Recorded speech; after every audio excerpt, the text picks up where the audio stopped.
Kamehameha.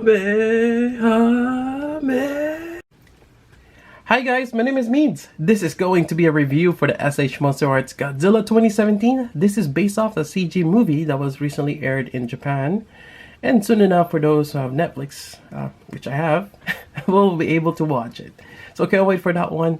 Now also, there's a bit of a scarcity in getting this. Initially, this was supposed to be distributed here in the US, like any other MonsterArts.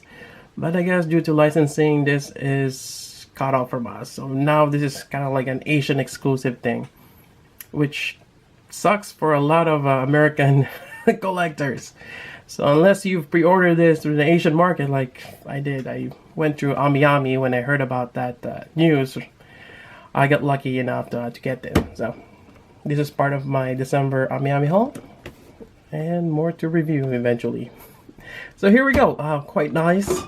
Can't wait to unbox this. So it comes in this really long box, and kind of curious how this match with, or in terms of the size, with Godzilla 2016 and our favorite, the Burning Godzilla mold on the back side here. Now it's quite interesting that he has that kind of like a rock features. Interesting. Alright, so we got the top part here, the window box, also some images here on the bottom. There we go. And one more side here. And there you go. That's pretty much it for the box.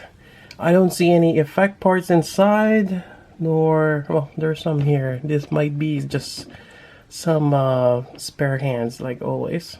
Let's take a look inside. Alright, so here we go. Now this is quite interesting.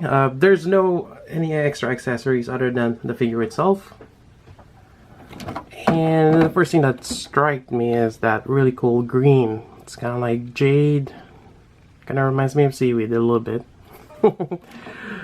And look how muscular he is. That is cool. On the side here. Unfortunately on mine, when he got packed, this one got bent. I probably just have to heat it up and refold it or something, or straighten it out. But that one, it's a little little folded fit. But looking at the details, that is amazing. Now his face and body does resemble of a turtle for me. Kinda does, like a snapping turtle here on the head.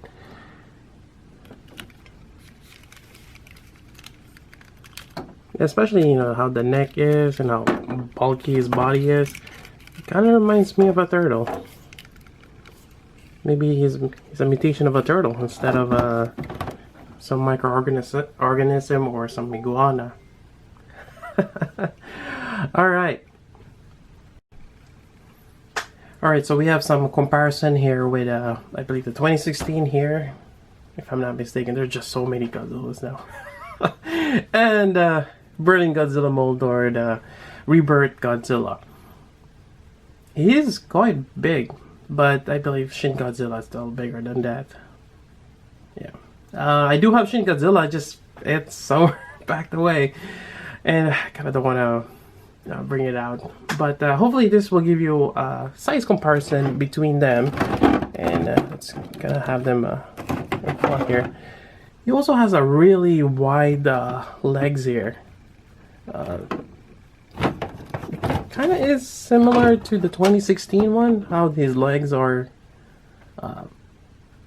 spread out like that, but not so much for the Rebirth or the typical Godzilla. Interesting how that is designed. So hopefully that gives you an idea. And let's see, let's do a lengthwise.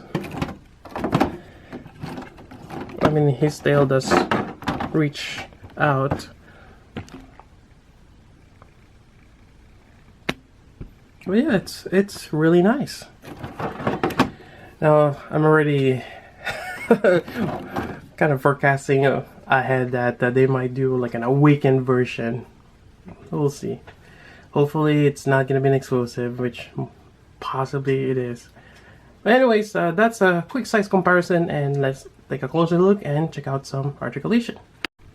Let's take a closer look at Godzilla, and here we go. So starting from the head here, let's see if it will focus well. The eyes are just blacked out. It's actually, it's kind of that gloss black or semi-gloss. You only see the reflection of the light hitting it. From what I can tell, it's all blacked out, so no pupils or anything of that sort. Now the mouth, you can open up, there's the jaw, and there's like a brown mustard colored tongue inside. On the other side, just the palate right there. Articulation, he can look up. There seems to be a ball joint, although sometimes this gets stuck here. Sorry, right here. So he can look up. Just make sure that thing goes back in. There we go. And he can look down quite well. Now there is a bit of a gap on top, but I think that is fine. You can headbutt someone. Alright, so to the side, that looks great. There we go. So you can look quite well. Now moving on to the arms. The arms sculpt is kind of weird for me. I mean, you kind of see the bicep. Here you got your triceps, biceps. I forgot what muscle that is. Then you got your elbow here, and I think this is the sculpt is supposed to kind of go around like this. It's kind of how it is with the other side here. Let's go to the right side. There we go. So it's kind of weird, but you have some elbow articulation. You can move this around. This top part here is a bit like a sleeve, and depending on how you move it, you can actually reach his face with that. But there are some parts that are hollow, and it's one of those double ball joint with a peg in them. So you get a bit of a reach. You got a ball jointed elbow, or wrist, I mean. Not too bad. Same thing on the other side. So we can reach forward, retract. So it's alright. I mean, it's just you gotta play around with the sculpt of this. There's just a lot of parts, but articulation is there. Next part is the mid torso here. It does kind of disassociate with the rest of the body. It's just kind of odd. So you just gotta make sure when you turn him, depending on the pose, you can probably go a little bit further, but just make sure you don't see that gap there. Now next part is the bottom part, which I don't think there's any articulation. I don't think you can really move that lower section there. Then we have the legs, or to the hips. He can definitely do the sumo stomp, or get your legs outstretched like this. Let's see if I can balance him to a certain extent, I guess. Let's turn this up. I think he can.